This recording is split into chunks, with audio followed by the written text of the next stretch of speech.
What's going on, everybody? I hope you're all well, and welcome back to Dragon Age Origins. Now, as always, this is not a main episode of the Let's Play, this is a Codex lore reading episode. If that's not something you're interested in, go ahead and click away now and wait for a main episode of the Let's Play. If that is something you're interested in, then let's dive into some lore and get our nerd on a little. So, we did Bride of the Maker already. We have one thing in magic and religion, or two, excuse me, I didn't see this one. So we have Apostates. It is not uncommon for the neophyte to mistake Apostates and Maleficarum as one of the same. Indeed, the Chantry has gone to great lengths over the centuries to establish that this is so. The truth, however, is that while an apostate is often a Maleficar, he need not be so.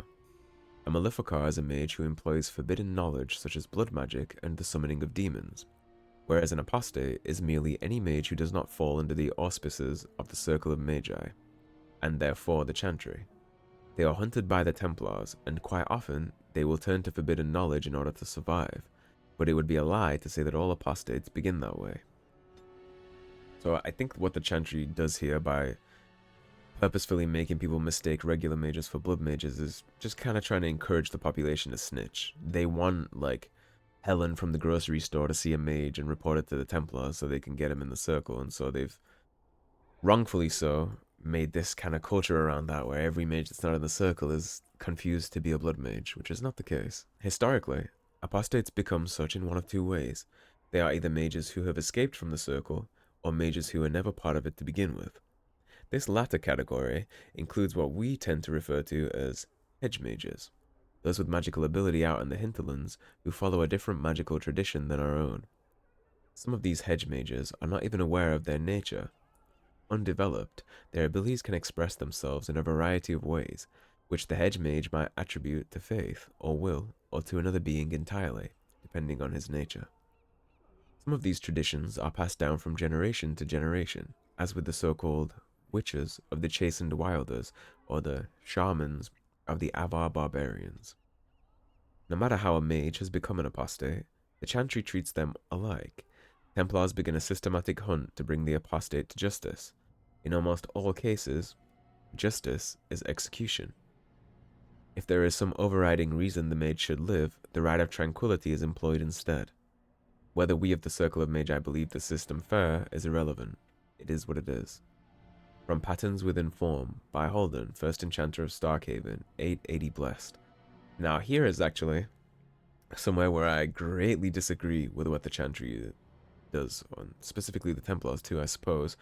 I don't think that every apostate you ever meet, just given that they didn't grow up in the circle, should be executed or made tranquil.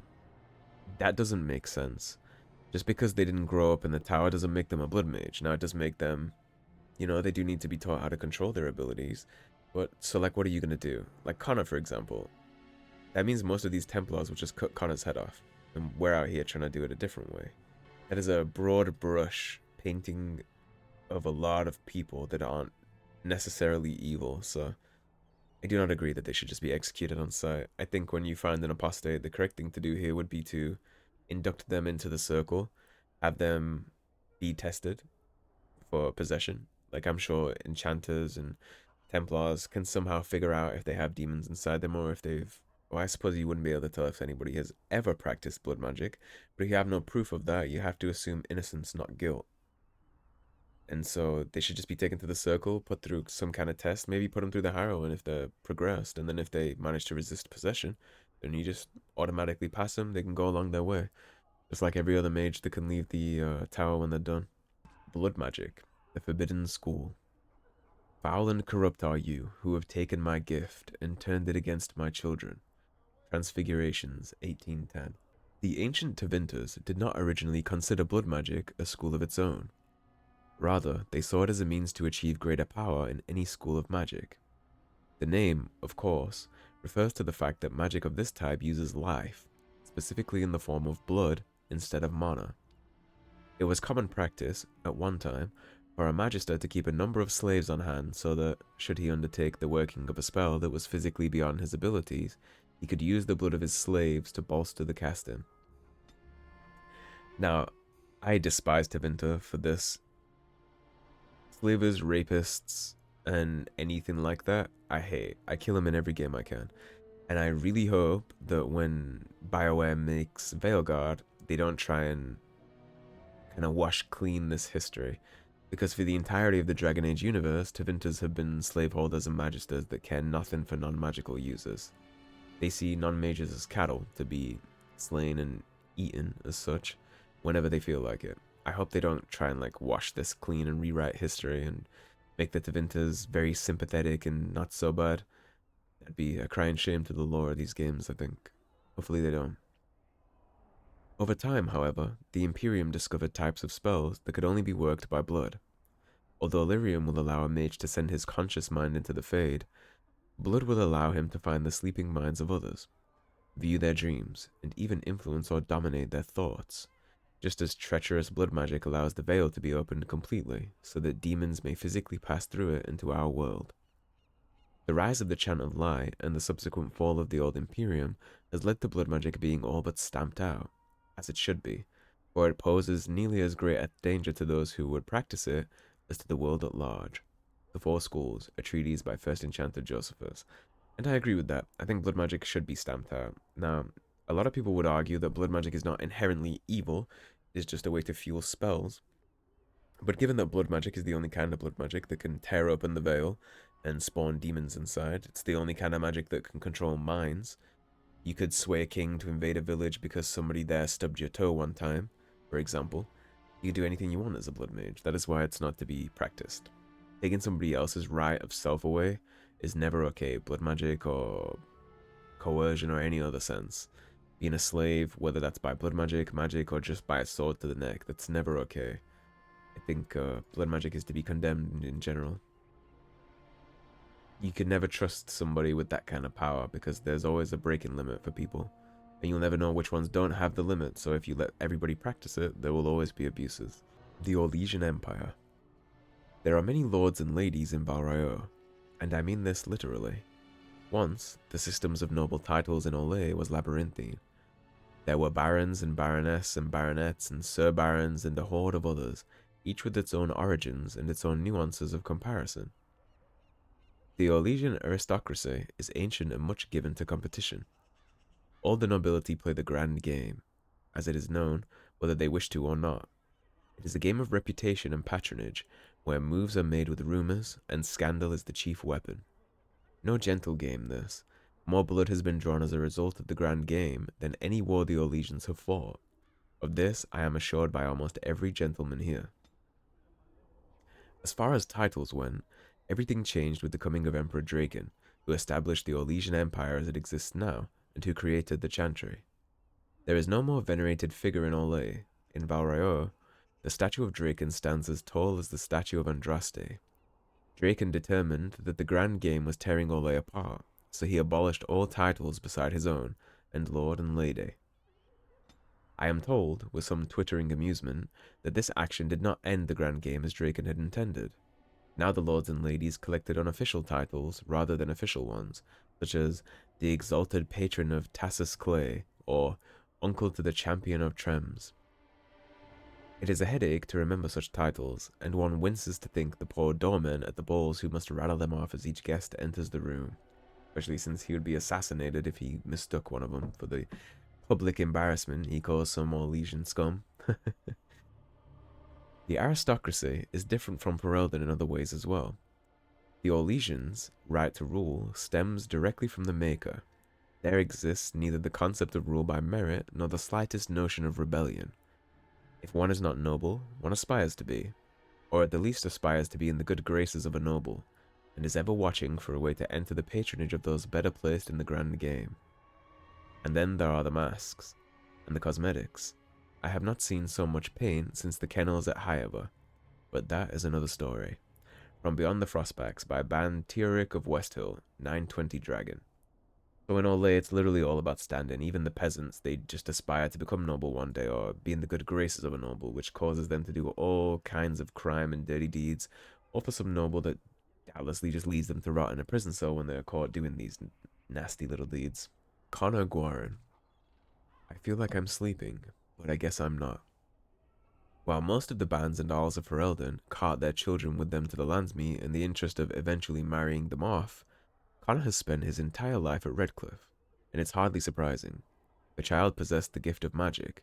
By law, he should have been taken to the Circle of Magi at the first sign, abdicating his claim to Redcliffe. Instead, the boy was kept out of public view and his magic hushed up, with disastrous results. All mages are beacons that attract the attention of fade spirits. Because of this, they are trained and tested by the Circle to ensure that they can withstand attacks from malevolent fade creatures that seek entry into the waking world. Untrained Connor drew the attention of a powerful demon that tore the veil asunder. All thanks to his mother, who didn't want to let her little baby boy go off to school. The History of the Chantry, Chapter 2. When the prophet Andraste and her husband Mafarath arrived at the head of their barbarian horde, southern Tevinter was thrown into chaos.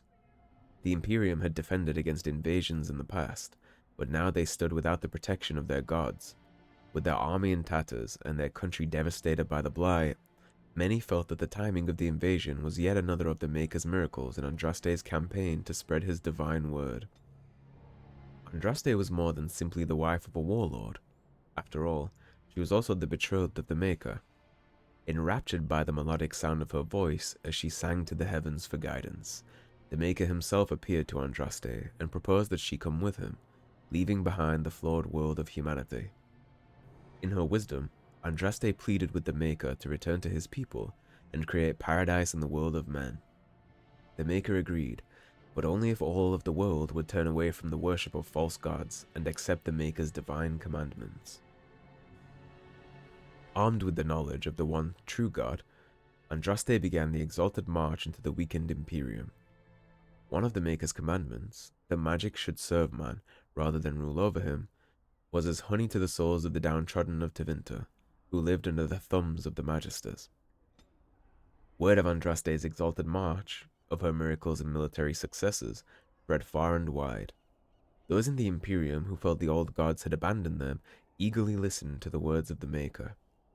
Those throngs of restless citizens that destroyed temples now did so in the name of the Maker and his prophet, Andraste. As Mafarath's armies conquered the lands of southern Tevinter, so did Andraste's words conquer hearts. It is said that the Maker smiled on the world at the Battle of Valarian Fields, in which the forces of Mafarath challenged and defeated the greatest army Tevinter could muster. The southern reaches of the mighty Imperium now lay at the mercy of barbarians. Faith in the Maker, bolstered by such miracles, threatened to shake the foundations of the Imperium apart. Of course, the human heart is more powerful than the greatest weapon, and when wounded, it is capable of the blackest of deeds. From Tales of the Destruction of Thedas by Brother Genetive, Chantry Scholar. Of course, this writing actually does a pretty good job of giving Mafarath the credit that he so jealously wanted, which is why he ultimately betrayed his wife. Mafarath was the general and the military tactician here. Andraste was just the symbol of the faith. You know, Andraste wasn't given battle plans and siege plans. That was all Mafarath. He was the warlord with the army. She was just the sign of the Chantry, I guess, before the Chantry even existed. She's the sign of the Maker, and everybody eventually fell in love with her, which led to Mafarath's envy, him feeling like he didn't get enough of the credit. He eventually got jealous too, since his wife was known as being betrothed to another man.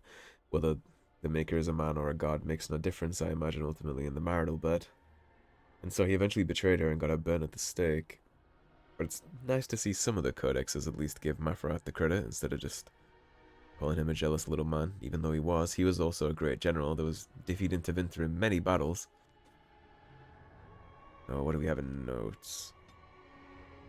We only have one, which is Correspondence Interrupts. My darling Reginald, I burn for you, and because of you. Please use the enclosed tincture if our love is to endure. Now, I don't know what that is, but that seems like she gave him some kind of potion. I don't know if that's poison. I don't know if that's some kind of arousal drug. Could be anything. We've already read all the other interrupts, and I believe that is it. It is indeed. So, that is probably going to be a wrap for now. What I'm going to do is head over to the Mage Circle, and then I'll pick up the next episode there, and we'll go get some help for Connor and see what we can't do about getting Redcliffe up on its feet. We at least got to see Arlesian and see what's going on with that, so that's going to be a wrap for this episode, guys. Thanks for watching. If you enjoyed the video, please subscribe, leave a like and a comment, If you want to support the cause and help improve the channel, as always, there is a tip link in the description below. Otherwise, stay tuned and I'll see you guys soon with more Dragon Age Origins. Have a good day, guys. Take care.